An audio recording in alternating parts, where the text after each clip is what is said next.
Control is something we as humans need, but is also something that we fear.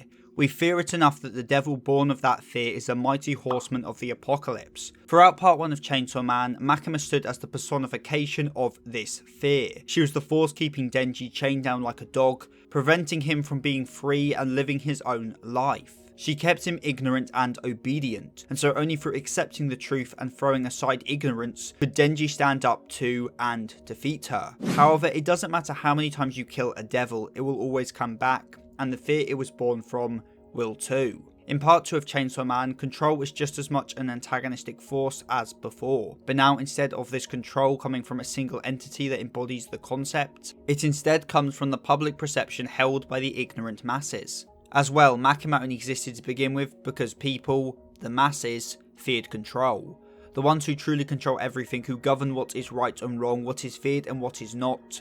The strength of a devil is not any particular person, it is everyone. The driving force of the story is perception, and in a way it always has been. It's just that before part 2, Denji was stuck in his own little world, one controlled by Makima, and so now he has broken free of that world. Both him and us, the reader, can now see the wider truth of the world beyond Makima's control. And the way this was first revealed to us within part 1 just so happens to be the exact same thing that has driven so much of part 2's plot, the humble television. And so of course that's what we shall explore today. So if you find yourself entertained at any point during the video, then consider liking, subscribing and ringing that bell. Anyway, on with the video. Oh, and just a quick shout out that some elements of this video was in parts inspired by Loose Tongue's post in r/Chainsaw Man, which I stumbled upon while in the writing phase of this video, so go show it some love. Televisions, electronic boxes that display sound and images.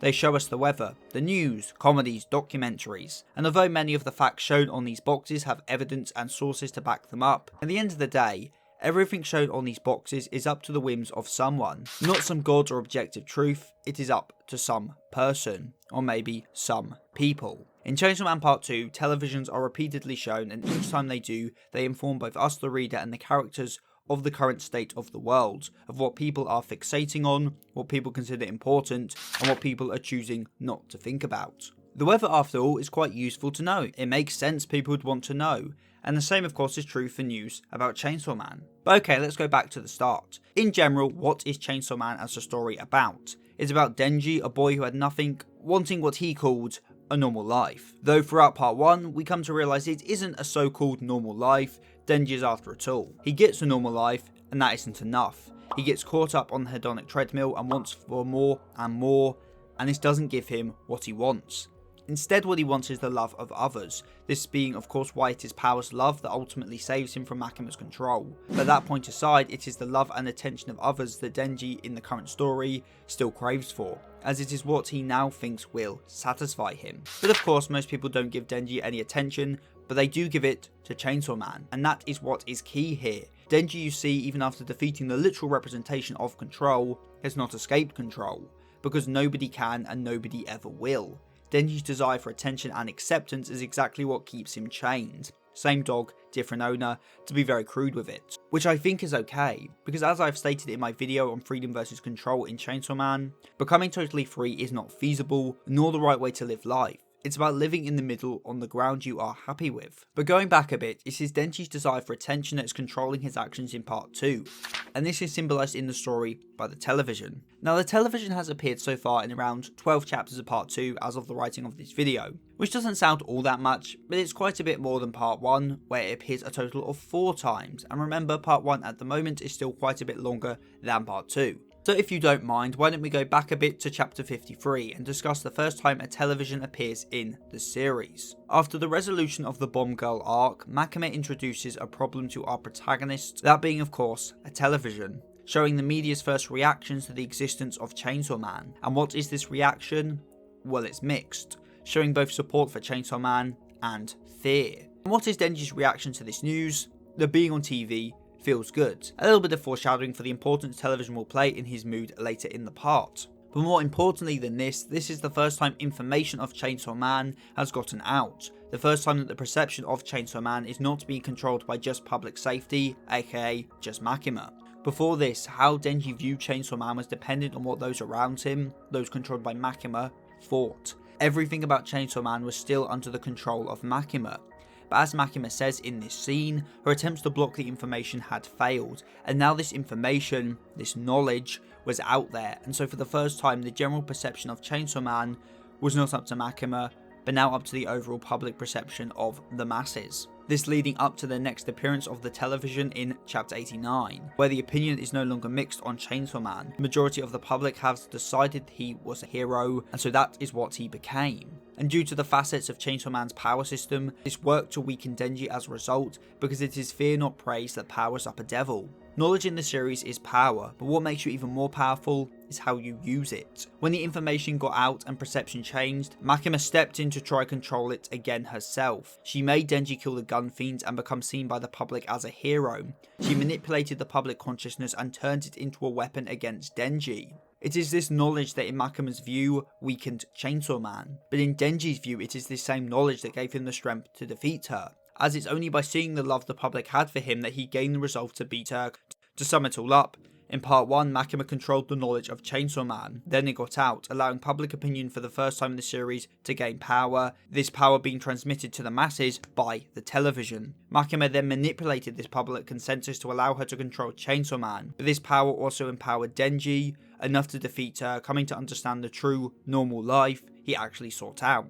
However, as a side effect now in part 2 of Chainsaw Man, Denji is at the whims of this public perception. Now, as I said before, after the reveal of Chainsaw Man to the world, the perception of Chainsaw Man as a concept was no longer limited to those under Makima's control, and so now it's something controlled by everyone.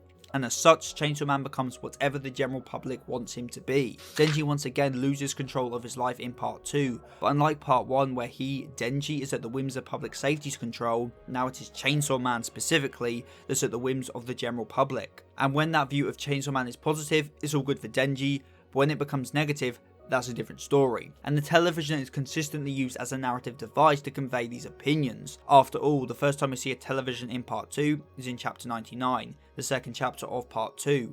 Asa wakes up, she starts her day, her normal everyday life, and what is playing? What welcomes her into this new day? The television and the news. It details the weather, and then talks about Chainsaw Man.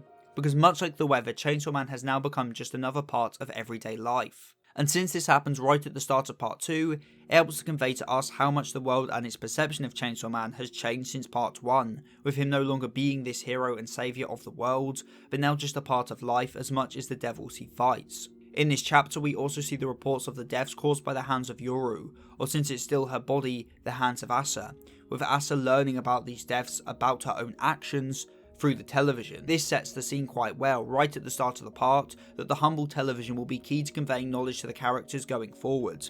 The second time we see the television in part 2 comes in chapter 102, after Denji lets a student and a car full of elderly die so he can save a cat. Now this on its own wouldn't exactly make you call Denji a hero. Sure, many of us sympathise with the cat, but by most standard moralities, saving human lives comes first. But we don't have to think like this for ourselves, because in the next panel the story tells us how to view it. Chainsaw Man is a hero. The television tells us ourselves. We don't need to examine his actions because the public has already decided it's an act of heroism. And so in chapter 103, when Denji tries to talk about Chainsaw Man, about himself, he gets cut off. We hear the opinions of many people, most of which probably have never met Chainsaw Man, but because they are the majority, their opinions are treated as more important than Chainsaw Man's own opinion. Because at this point, Chainsaw Man isn't just Denji, no, it's a concept at the whims of the masses. A concept that can easily change on a dime. I mean, with the founding of the Church of Chainsaw Man, Denji loses all control over what Chainsaw Man even stands for. He disagrees with their teachings, but because the church spouts them, and the public sees the church as real, those are accepted as the truths of Chainsaw Man's beliefs. Fake Saw Man may be fake to us, the readers, but to the public, they are just as much, if not more real, than Denji. Chainsaw Man isn't a person anymore, it is an idea Denji has no control over. Hence why his image is capitalised on so much and used by other factions to preach their own beliefs. Once again, he has lost control, but this time not over Denji, but over the image of Chainsaw Man. And well, it's not just Chainsaw Man. Throughout part 2, we see again and again how malleable knowledge can be. Like for example in chapter 110, with the game of telephone about Yuko's attack on the school. And the danger of this is that this information, this ever-changing information, forms the basis of people's lives and how they choose to live them. In chapter 119, we see Denji look at the TV the moment he gets home, even with company. And again in chapter 141, even within his and Nayuta's hectic daily life, they calm down to watch the television. And well, in this panel here, we even see the dogs, a representation of obedience in the series, happily watching, as if to say those who consume all their knowledge through the television are but obedient dogs. With this idea also linking back to part 1, where Makima describes people as obedient dogs, only for the next panel to show, guess what? Televisions. I mean, Denji even says it himself, that Nayuta learnt basically everything she knows from TV, and that information can change on the dime. I mean, one minute the TV presented the Church of Chainsaw Man as a great force for good with their symbol Asa as a beauty and a badass, and the next the church is called out as terrorists. Much like how Makima tried to weaponize the public perception to weaken Chainsaw Man, Fami has done the same with the Falling Devil's attack, and with her orchestrating the attack on 4th East High School, flooding new followers to the Chainsaw Man church. In general, her entire plan hinges on this idea of weaponizing public perception. The Fire Devil gained so many contracts as a direct result of increasing public fear of devils and praise of Chainsaw Man, allowing her to drive fear for Chainsaw Man even further, powering him up for the rival of the Death Devil as a result of the Fire Devil's contract.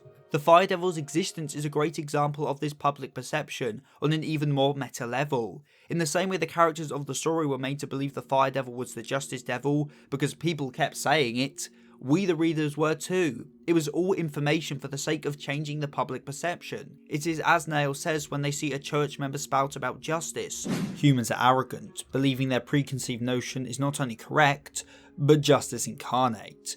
Truly ironic when the objective true justice they spout is just a con and a sham they were too arrogant to notice.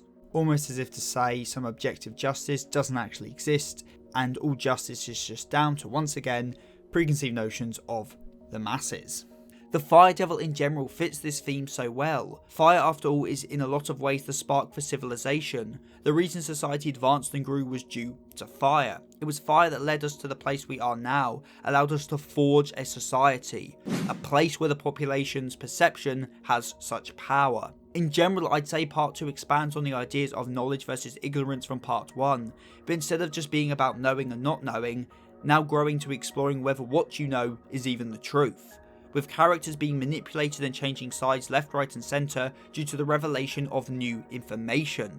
Even the central conflict of the Nostradamus prophecy is vague, and still no one seems to fully understand it, with it most likely being yet another piece of misinformation. Denji and our main cast continue to have their actions dictated by the public perception. They will be hunted down if Chainsaw Man is a devil, and helped if he is now a hero. Ignoring these opinions and fighting for their own beliefs may be optimal, but no one ever can escape the perception of others and the control it places on not just society, but every single person within it. As life just goes on, best shown in the most recent chapter at the writing of this video, chapter 163, where even though the followers of the Church of Chainsaw Man are still causing chaos, the news would rather focus on celebrity drama, almost as if the public consciousness would rather just ignore the threat, and so the TV that tells them what to think about is doing just that. And if you want to support this channel even further, then perhaps pledge to my Patreon, or consider becoming a channel member, so you can get your name at the end of the video like Hikari Desu, Rinjak9696, Mr. Sputum, and Matthias Rowett. So with all that said and done, I have been Seth the Sin, the Deadly Sin of Geek, and I'm signing out. Stay safe, everyone.